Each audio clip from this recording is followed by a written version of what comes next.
And that is exactly what King Balak did. And man, it worked like a charm. You see, it was compromise. It was corruption in the membership of Israel. And it was the idea that you can live in sin and get by with it just as long as you sprinkle a little religion on it.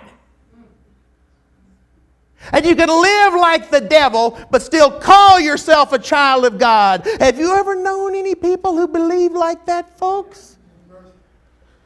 The Bible calls it the doctrine of Balaam. And we find the doctrine of Balaam mentioned several times in the New Testament church. We find it another time in 2 Peter 2:15 and 16, again in Jude 11, and now in Revelation 2. So this was a continuing problem that only got worse. It's only gotten worse over the last 2,000 years. This Pergamos era of church history during the Dark Ages also parallels perfectly with the time when countless false doctrines were brought into the so-called Christian church. Doctrines that have no legitimate biblical support, but come right out of paganism and heathen sun worship. But they were Christianized by the state church then ruling the world.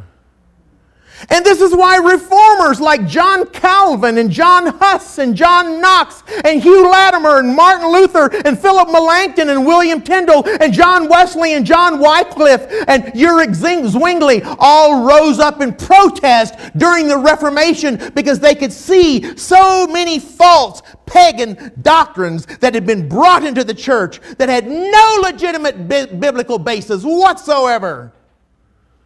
And so this statement about compromise in the Pergamos church not only fits it literally, but it also fits it historically and prophetically too perfectly. Because during the Dark Ages, which was the Pergamos era of church history, is when all the false doctrine flooded into the Christian church. Now, the other false doctrine flourishing in the Pergamos church is found in verse 15 where Jesus says, you hold the doctrine of the Nicolaitans. Now we've already discussed that. But to be quite honest with you, it doesn't sound that much different from the Balaam doctrine. Because they both just basically say, save me in my sins, not from my sins. And thus today, in many 21st century churches, the thing that is so glaring and in your face to me is that you have professing Christians who are living in open adultery. Couples just shacked up, living together, and they are church members in good and regular standing, and even church officers leading out. But listen, folks. If you're living together without the benefit of a marriage license, then if you truly love each other, get married. Well, we're married in the sight of God. No, you're not either. Because Jesus said in Matthew 22:21, render unto Caesar the things that are Caesar's. And in Romans 13, Paul makes it very clear that God authorizes and recognizes the legitimate authority of the state. So quit living in sin. And either split up or get married. Because this type of behavior is not pleasing to God. Well, I want to, Pastor John, but my boyfriend just doesn't want to commit. Well, then move out. Because as my mama always said, why should the farmer buy the cow if he can get the milk for free? Move out, you dopey girl. afraid I'll lose him.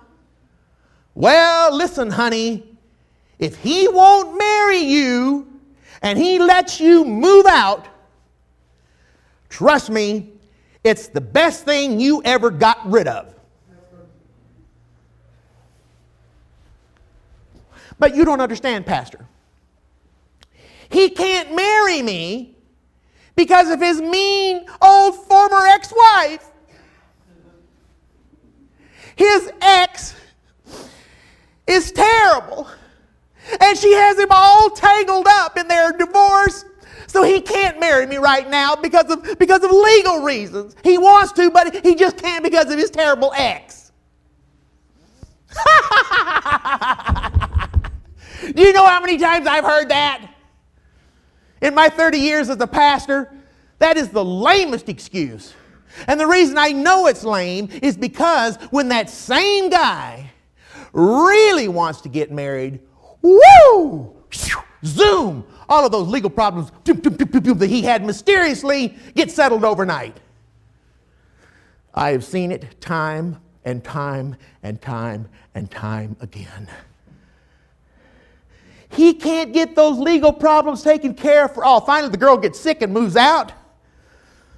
Then some other girl comes by that he really does want to marry. Those legal problems are gone overnight. Pastor, can you marry us? It's amazing what happens when you really want it to happen.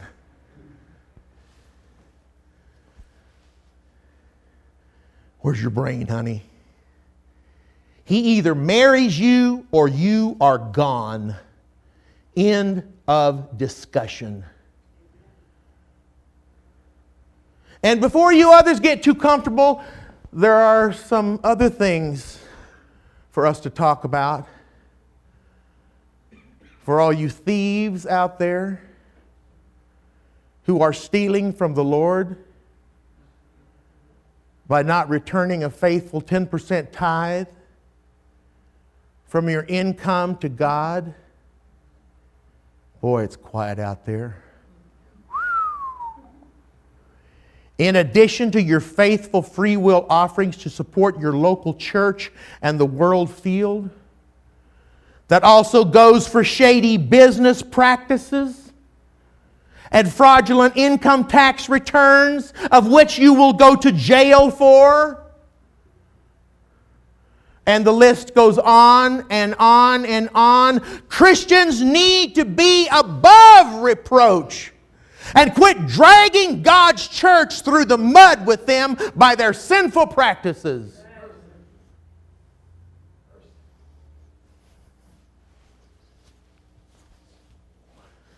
And that brings us to point number 3.